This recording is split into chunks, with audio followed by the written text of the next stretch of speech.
Hello, hello. Back for another episode. It is Thursday, March 9th. Want to thank everybody again for reaching out after the last episode. Had some great conversations. Want to shout out my friend Dwid in particular, man. I've known Dwid probably since 2012. We met at one of those Scion music list conferences. I don't know if people remember those, which is funny because there's a fan question I'm going to address later that involves Scion. But dude, Dwid is the perfect example of an OG who understands that we're all responsible for elevating one another.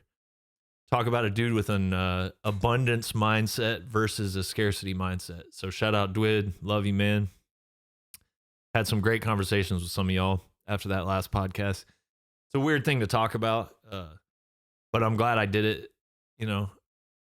Anyway, I was thinking about topics for this podcast, and I ended up finally seeing Murder in the Front Row the other day.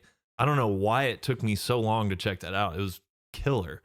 And thrash metal was the first sort of subgenre of metal that I got into as a kid. I didn't know or care what a subgenre was at the time, and I still really don't. But as I mentioned, I got into Black Sabbath first. Metallica was probably the second metal band I got into, and then Slayer. So that West Coast thrash metal thing, that was the first sort of scene or sub-genre that I discovered. And it's one of my favorites. You know, I love the intensity and speed of the hardcore punk stuff, but then these guys added the almost competitive musicianship of the new wave of British heavy metal and old school metal. It's a really cool scene and style of music. So this episode, I'm going to talk a little bit about that because it ties into the topic I was thinking about discussing, which is kind of like what I signed up for when I started playing guitar and playing in bands, and then what I ended up getting in the modern era. So I'll talk about that. I'm also going to talk about Gary Rossington's passing. You see all these Skynyrd records behind me. And then I'll answer some fan questions. And if I have time, I'll talk about the new Obituary record too. It showed up the other day. And all of this stuff somehow connects. It's amazing. Doing this podcast, I sort of see some similarities between trying to make an episode of this make sense with everything that's flying around in my head and writing songs. It's sort of a similar process, and you're trying to find some sort of deep, overarching connective thread. So Murder in the Front Row, again, I don't know why it took me so long to watch this. It was incredible. I loved it. All those guys are so endearing, man. Kirk Hammett, so endearing. Gary Holt, just great guys, super interesting stories, and really bombastic personalities, you know. A few of the standout moments, I loved when Metallica played one of their first shows. It might have been their first show. And somebody wrote an article in this zine that was this glowing, like, rave review of this new band, Metallica. Like, there's nothing like these guys. They were amazing. And it turns out the person that wrote it is Lars Ulrich from Metallica. And I loved that, man. There's such a pervasive attitude these days, it seems. Maybe there always was by people who aren't doing shit with their life, of sort of trying to drag people down for stuff like that. I can just see if somebody did that today, people on social media would say a common L move or some dumb shit like that. But you have to understand what it's like to be possessed by the type of drive that somebody like Lars Ulrich has. There was no chance that guy was ever going to fail at what he put his mind to. And I feel like any organization, whether it's a band or anything else, you need a Lars Ulrich. I mean, look at what that guy has done with the limited amount of drumming skill that he has, and not knocking his drumming. I love Lars's drumming. I think he's as important to the sound of Metallica as anybody. But just look at what he's done with that band. And it started off as a kid who was willing to write a review of his own band's live performance. And I get that.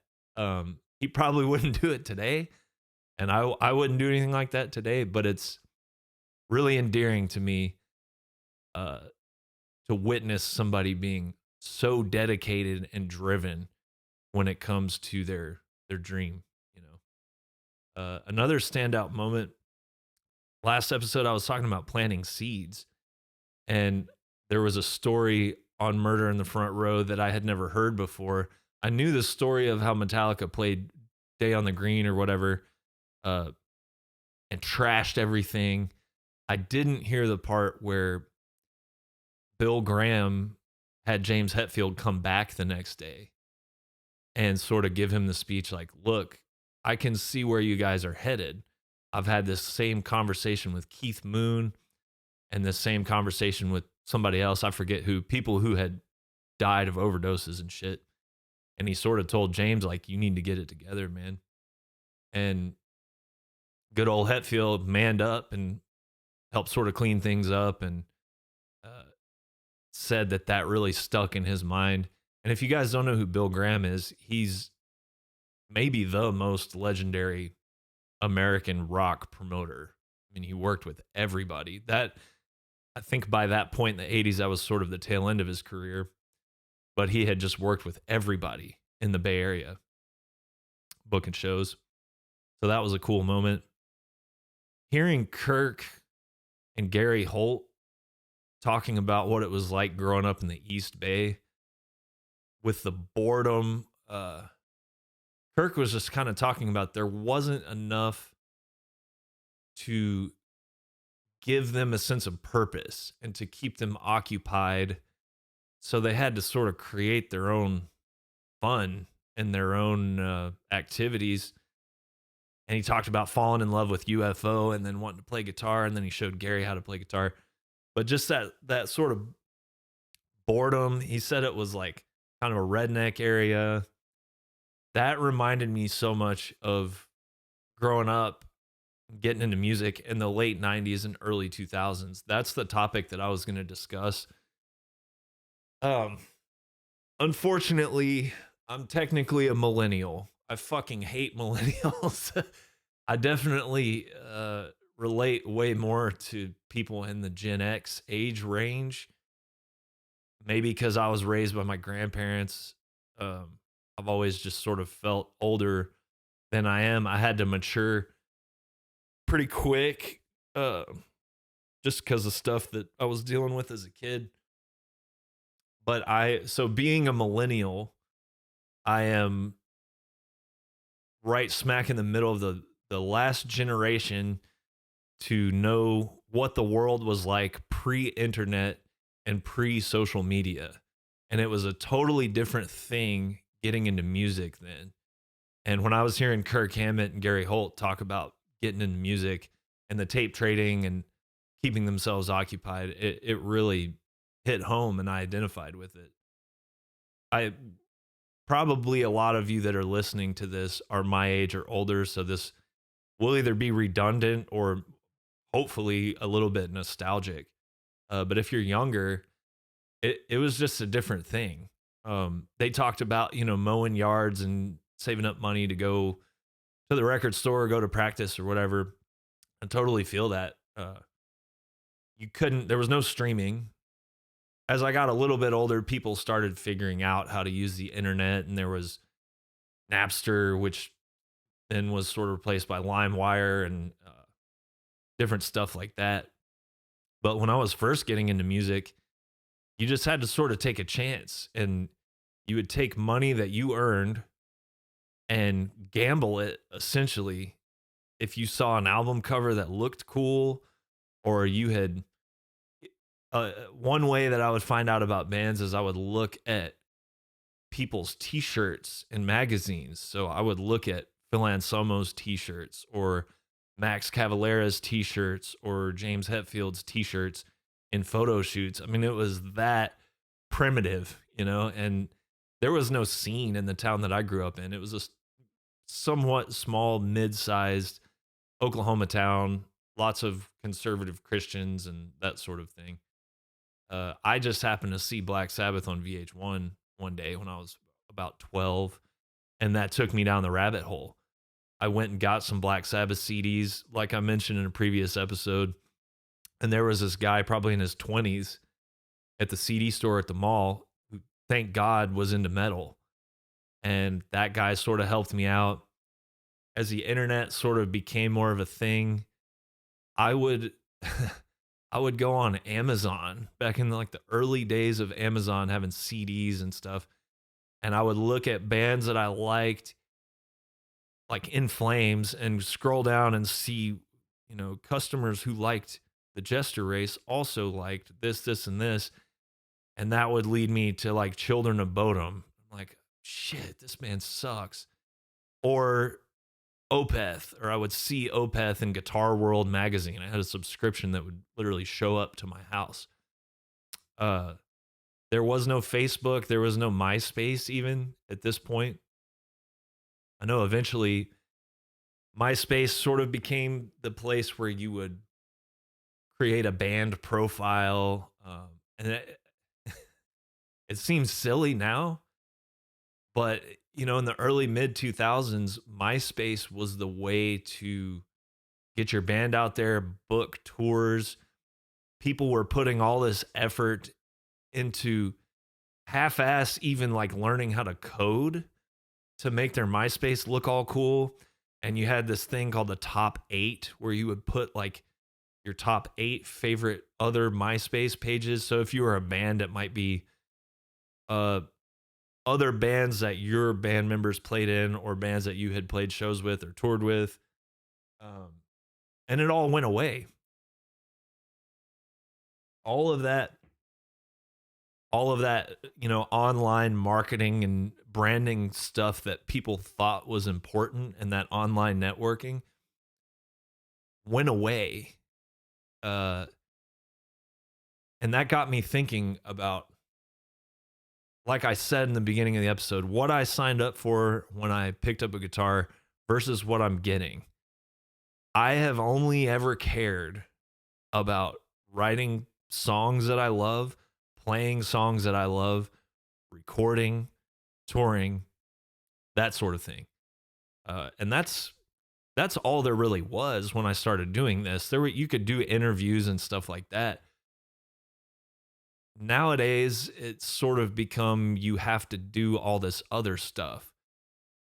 And there's a lot of reasons for that.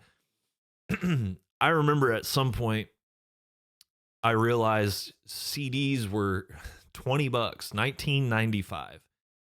And half the time there would be one good song on a CD. And you're getting barely any product. CDs for the major labels at that time in the early 2000s, they cost pennies to produce. And these motherfuckers are charging people $20 for something that's literally worth pennies, that might have one or two good songs on it. So obviously that's going to implode the first chance that something else comes along, which ended up being, Napster and stuff like that. And I'm going to say Lars was right about Napster. Lars was catching so much bullshit at the time. I remember people talking about, what, you don't have enough pools at your house? And he was looking out for people like me who would come later. And what happened is the working class in the music industry got completely gutted and destroyed, just like what's happening to the working class in all other industries right now. And over the course of my adult life. So nowadays, it's sort of, there's a situation where the music has almost become second or third priority for a lot of bands and artists, and there's YouTube musicians who don't ever go on tour and maybe don't even ever make a record. And that's great. I'm not knocking anybody else's success. And a lot of these people are younger than me, so this is just the world that they grew up in. Social media changed everything too, man. I'm going to talk about Gary Rossington, who unfortunately passed away. there was no sliding into Gary Rossington's DMs when I was growing up. There was no, you're not going to do like a live Q&A with Jeff Hanneman from Slayer on social media. I mean, he probably wouldn't do it anyway because he wasn't into that kind of shit. But it was a different world. There was more mystique. If you wanted to see one of these guys, you would have to buy a live video of a Slayer performance or find a bootleg on eBay on VHS or whatever. I did that. I bought so many bootleg Pantera VHS on eBay live shows, and they're all on YouTube now. And it's just effortless. It's a click away and it's free. And it's just a different vibe. I'm not going to say it's worse. It's just different. And so for somebody like me, I would look at Jimi Hendrix and be like, I want to be that guy. Or look at Tony Iommi. I want to be that guy. Or whoever. You know, later be somebody like Matt Pike or something. To me, I was signing up for writing songs, making records, touring, playing guitar, singing. That's it. And I get into the actual like industry side of this, and so many people, some of whom definitely have my best interests in mind, are like, you need to do this. You need to be more active on social media. You need to blah, blah, blah. There was a guy early on who definitely didn't have my best interests in mind, who's a real piece of shit, and I'm not going to mention names, but his whole thing, and he says this to every band that he works with, you need to tweet more. You really need to tweet more. You know, a motherfucker is completely out of ideas when he's telling you that you need to tweet more. Not that you need to tour more, not that you need to work harder at writing songs. You need to tweet more. That's really going to be the key factor in your career. Twitter is like, it was on the fucking verge of bankruptcy when Crazy Guy bought it. To think that that couldn't go the way of MySpace is completely foolish. It's foolish. So here I am doing a podcast. I've been on social media a lot more recently than I have been in the past few years. I got rid of everything during COVID, and I've never felt better. There's a deep-seated part of me that despises social media. Again, it's not all bad. There's like wonderful things that happen on social media.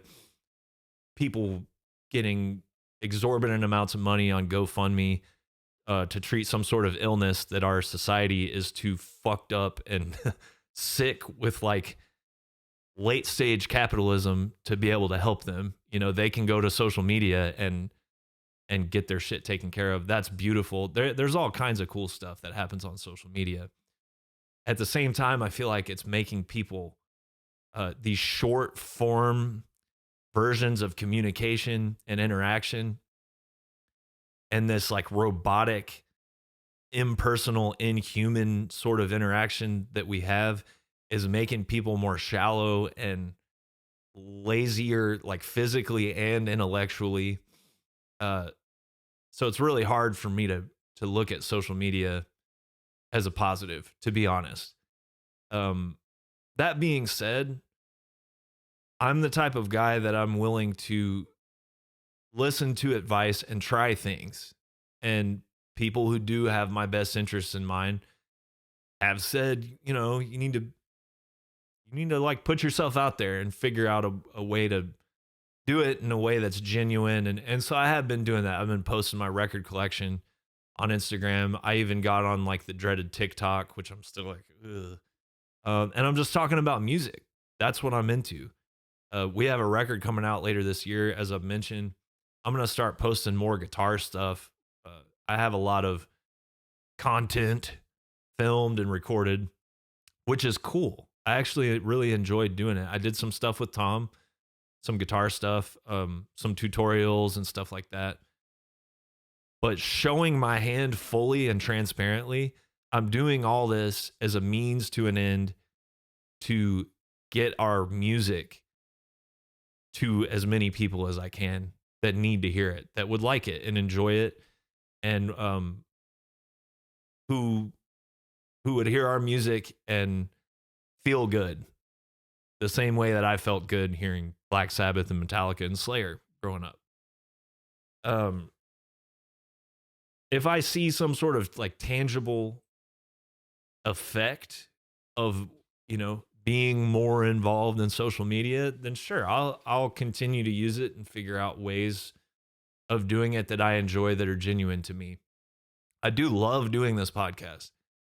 The biggest positive result of taking on this mindset of like, okay, I'm going to put a little more effort in this social media thing. The best thing that's happened as a result of that is me doing this podcast. I love doing this. I'm probably going to do this for as long as I'm making music. The point that I'm getting to in the longest possible way is the things that last are these records. Twitter could go this dumb fuck that told me you need to tweet more over and over and over. He's an idiot, but for him to think that Twitter couldn't go the way of MySpace, again, that's foolish. I've been off of Facebook for forever. Facebook is a goddamn baby boomer graveyard of just cesspool thinking and bullshit arguing. So, I mean, I think Facebook's already done. Instagram seems like it's headed that way. All of this shit will go away eventually. People are going to stop caring about all that shit eventually. What doesn't go away are these records, physical records. CDs probably even last longer. I have records on these shelves that are from the 1960s. I might have one that's from the 1950s. Literally physically made 70, 80 years ago. Whatever. I can't fucking do that. 60, 50 or 60 years ago, something like that. And they're still here. And you can still open it up and read the lyrics and look at who made it and who was involved. And you can put it on a record player and it'll still play and it sounds good. And you can hear the songs. And no matter what happens with social media and all that bullshit and tweeting more and fucking whatever, these records will still be here. So at the end of the day, I don't know, maybe I'm old school, but that's really the only thing that matters to me is making these records and going and playing the songs in front of people and having that real connection with people.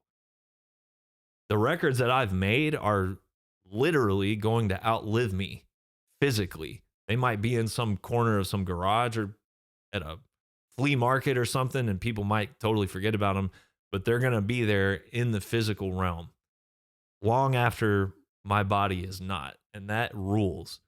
All these tweets and posts and shit are going to disappear. As soon as there's a solar flare, they're gone, man. So that's my old man yells at cloud moment. I want to talk about Gary Rossington and Lynyrd Skynyrd. Skynyrd, to me, is the band before the plane crash. No offense to them now. I've worked for the newer version of Skynyrd in Phoenix, and it was killer. I actually asked their crew if I could. I was on spotlight duty that night. And I asked their crew if I could spotlight Gary. And they were like, man, we already had you figured out. They could tell I was a giant Skynyrd fan. Put me on Gary on the spotlight tower. And second song, the spotlight exploded. And I had to get on the radio with the lighting director, and somebody climbed up the tower and was fixing the spotlight. So I kind of just got to watch Gary from, 30 feet up in the air. Pretty incredible. I've been listening to and or sort of passively hearing Lynyrd Skynyrd for as long as I remember hearing music. I had heard all the radio songs, Sweet Home Alabama, and probably like Give Me 3 Steps and Freebird and all that kind of stuff. I remember hearing Freebird and Forrest Gump, and old junkie's about to jump off the building or whatever.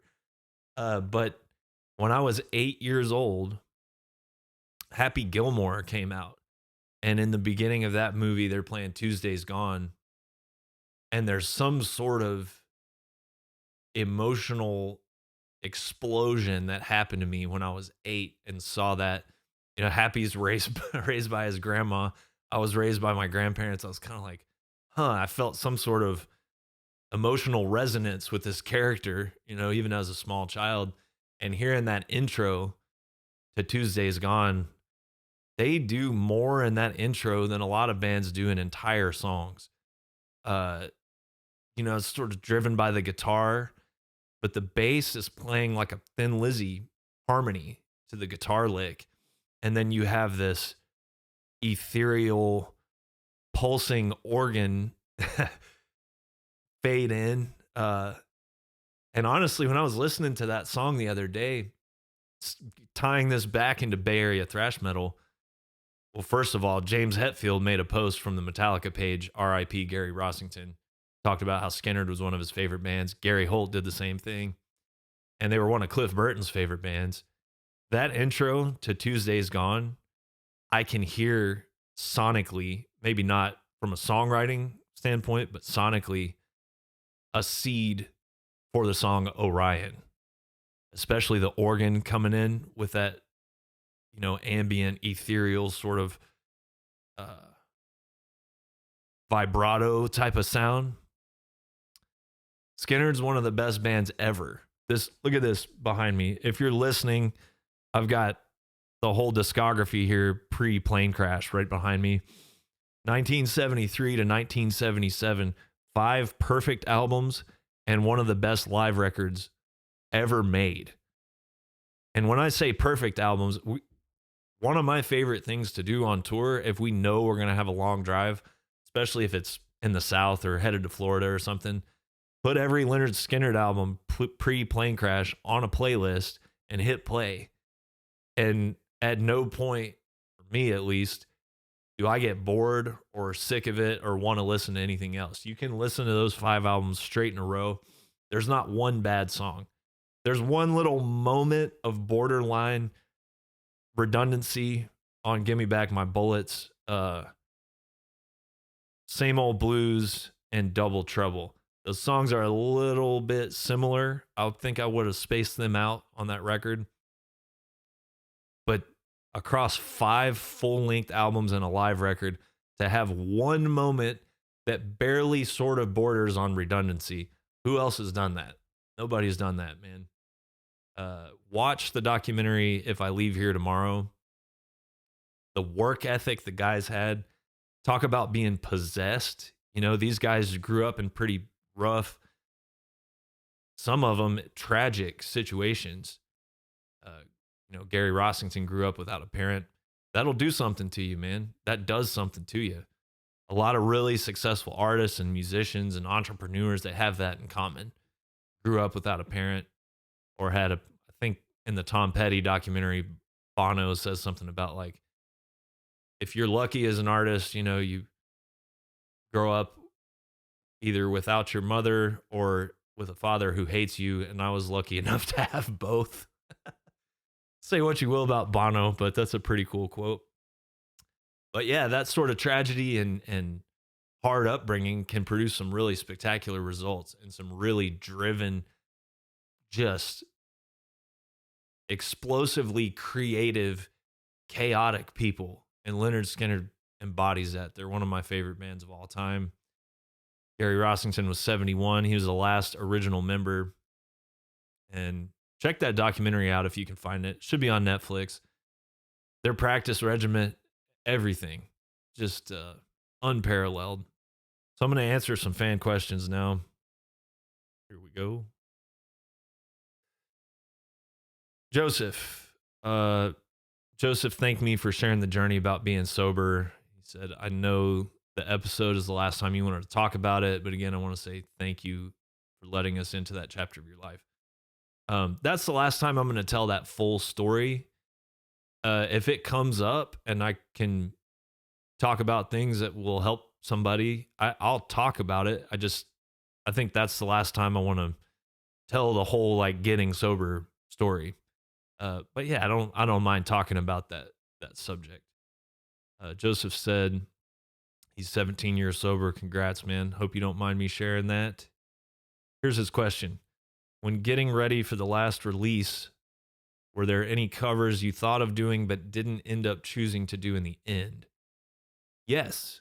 So our last release, 20 Centuries Gone, there was an idea proposed by Century Media that we do the sort of Metallica and Justice for All thing, where when we release advanced singles from our upcoming album, we put them out on vinyl too. And then that sort of became like, okay, so the original will be on side A, like the advanced Spirit Adrift single, and the side B will be 2 covers. That was the initial idea. Logistically, because of COVID and everything, that became like almost impossible to do. So then the idea sort of morphed. We had these 6 covers, and I thought of, the Ghost Pope Star EP, where they have a couple or a new song or a couple new songs and then some covers. Also, like the Pantera live album, where it's a live album, but then they give you 2 originals at the end. So we ended up doing that. So yeah, we had those 6 cover songs planned out. I was looking at Seekers of the Truth by Cro-Mags from the Age of Coral. Lyrically, I feel like that song is really in keeping with Spirit Adrift's whole thematic lyrical thing. It's a real introspective kind of spiritual vibe, and I felt like I could do something cool with those riffs, add harmonies to them and stuff like that. And I was gonna do the vocals like old school traditional metal, which was sort of intimidating. Obviously, John Joseph's performance on that whole album would be hard to compete with. But yeah, Seekers of the Truth by Cro-Mags was one. Another one, I've always wanted to cover Spirit of Radio by Rush. And especially now having Mikey on drums, we're definitely going to do that someday. I'm going to take the reggae break and make it more of like an ethereal kind of neurosis-y sort of vibe, I think. And, the title of 20 Centuries Gone is sort of a nod to Led Zeppelin, 10 Years Gone. In the Light is my favorite Led Zeppelin song by far. It's on Physical Graffiti. I would love to try to tackle that one day, but that would be like all hands on deck kind of thing. So yeah, Seekers of the Truth, Cro-Mags, Spirit of Radio by Rush, and In the Light by Zeppelin. I hope to cover at least one of those someday. Joseph also asked if there's any chance of us hitting the stage in London in 2023. There is a chance. We're confirmed for Download. We're trying to figure out Europe right now. Once again, talking about the music industry being totally fucking gutted. It was already sort of a Weekend at Bernie's situation. And between COVID and the supply chain stuff and so many people in the industry having to find another career path in life during COVID, it's fucked, man. It's like a million wolves trying to all eat off of one plate. So we are confirmed for some big fests in the UK and Europe in June. Just trying to figure it out. We'll see. Hopefully we play London. Last time we played London was at Desert Fest, and it was killer. Really fun. Here's another question. Liam. Hey, Nate. Big fan of your music and your podcast. A little backstory for this question. I met you in Fort Wayne, Indiana, where I talked with you about your interview with Revolver regarding favorite vocalists. At that time, I only heard the song To Fly on Broken Wings and loved it, but for some reason I didn't explore the music any further. He goes on to talk about how him and his girlfriend went and listened to our whole catalog, and that Spirit Adrift went from a band that he'd heard of to a huge inspiration in the music I write myself. My question to you is, what bands have you seen live that you've never heard of or listened to that went from being unknown to you to being an inspiration for you in what you do? He mentioned some personal picks for this question. Spirit Adrift, Alien Weaponry, Knocked Loose, South of Eden, August Burns Red, Wolftooth.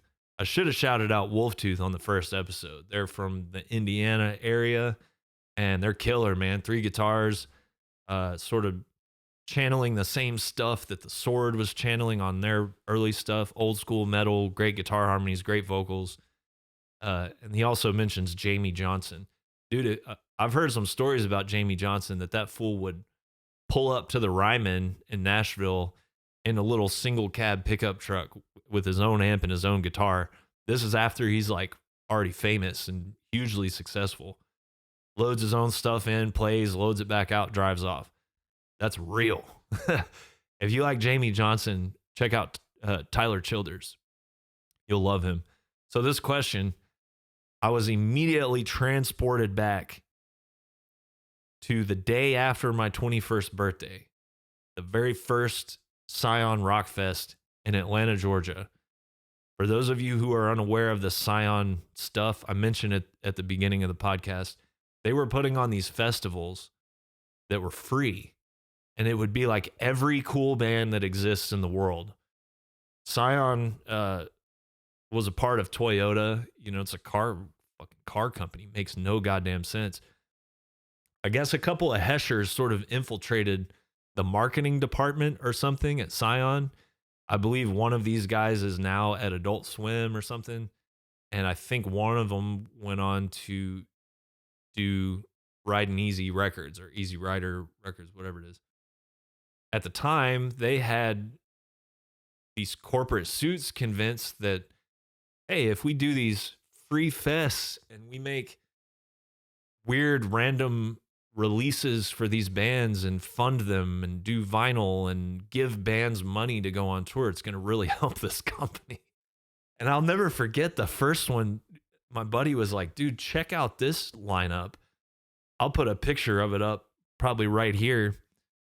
It was every cool band that existed in 2009. All of them. And he goes, it's free. I mean, what the fuck do you mean it's free? You just RSVP online and just show up and it's free. Okay. So in 2008, a band I was in Arkansas made a record with Sanford Parker, who has since made a couple of Spirit Adrift records. A few now. And he kept telling us about this band, U.S. Christmas. I think that's a really bizarre name. And they were working with Neurot Records at the time. So I was sort of envisioning, you know, a Neurosis-y, ISIS kind of deal, post-metal, sort of whatever. And I always just remembered that. He was like, dude, if you ever get a chance to see them, go see them. Believe me, you got to check them out. You got to check them out. And I never got around to listening to them. But they were playing this Scion Rock Fest the day after my 21st birthday. So I was living in Arkansas at the time. Myself and a few friends, we made the trip.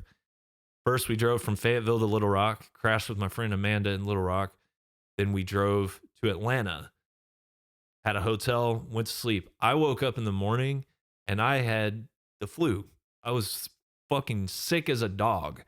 And I was so sick that I didn't think I was going to go to the show. And you saw the lineup. I was that sick that I was like, oh, I'm not going.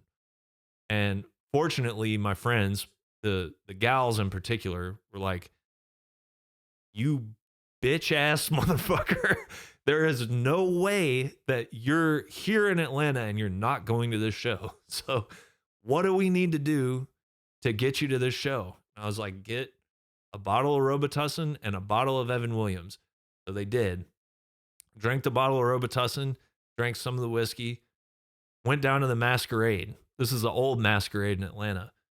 Big ass, like wooden, looked like just a giant barn. There was an outdoor stage and there were 3 indoor stages. And at some point in the day, I'm watching High on Fire, I think, outside. And I'm looking at the program. I see, oh, that band U.S. Christmas is about to play inside. I go inside.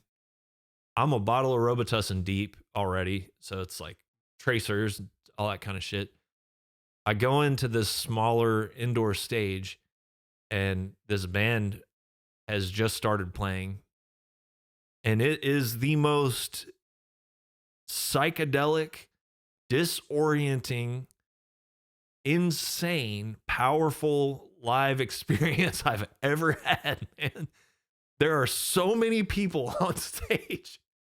There's a guy sitting at a folding table covered in like waveform generators and effects pedals and weird. I don't know if there was a theremin. And he is chain smoking Marlboro Reds, just turning knobs, making nightmare noises. There's 3 guitarists, all just like completely delayed and reverbed out. A bass player and a drummer. Nate Hall, the frontman, is up there with a Zoroaster trucker hat and no shirt on, hair down to his waist. All these crazy, weird tattoos all over his body. And these guys are making a sound that I've never heard before. I don't really know how to explain it. It's somewhere between like really scary, almost spiritual Appalachian vibes, Hawkwind. I don't know. Neil Young at his most like nightmarish. And there's a projector going. And it was showing like black and white footage of the Great Depression on the band and behind them. It was the most spellbound I've ever been by a band. At the time, still maybe today, the coolest live performance I've ever seen in my life. U.S. Christmas. They became one of my favorite bands. They still are. Me and Nate are 2 of very few people who have it marked on us right there, their logo. I got it like the next week. And I've since become friends with Nate. When they came back through Arkansas a few years later, they stayed at the house. And yeah, what a killer band. And they're back. Nate's back doing U.S. Christmas again. So check them out. I think there might be a couple other bands that I went into blind and was blown away, but I honestly can't remember. I do have a completely photographic memory of my experience seeing U.S. Christmas. Amazing. Oh yeah, the new Obituary record. It came the other day, Relapse Records. It's really good. The Tardy brothers especially are on point, man. John Tardy, you could make a strong case that he's the best death metal singer of all time. And he's really doing some special stuff. He's doing a lot of like drive-bys, you know what I mean? And there's like a lot of reverb on it and delay. It's super cool. He's really using his voice as an instrument. I would say I'm an eight song album kind of guy. I think it would be really short if it was only 8 songs. There's some really, really high peaks on this record. My Will to Live is an incredible song. The first song's really good. I think those are 2 of the best Obituary songs ever made. There's a little bit of the thing I was talking about with Gimme Back My Bullets, where there's a couple songs that are a little bit too similar for me right in a row. But overall, a great album. I love Obituary. They're one of the best death metal bands ever. Florida, man. Florida. I was talking to Nick this morning from Municipal Waste about Florida. I was born in Florida. It's a fucking wild place, man. And if you look at the 70s and 80s, it is outrageous how much cool music was coming out of Florida. Tom Petty, Skynyrd, Allman Brothers, Molly Hatchet, and then you have Savatage, and then you have the Florida death metal scene, which to me, that's the beginning of the genre and also the peak of the genre. And Obituary came out of that. And those Florida death metal bands were listening to Savatage and Lynyrd Skynyrd, Van Halen and stuff like that, and they know how to rock. A lot of extreme metal bands forgot or don't care or don't know how to rock. But you got to rock. If you're going to make heavy music, it's got to fucking rock, man. And Obituary rocks, and they always will. I love them. That's the podcast. Hope it made sense. I think there's a connecting thread there. And if there's not, who cares? I'm doing my thing.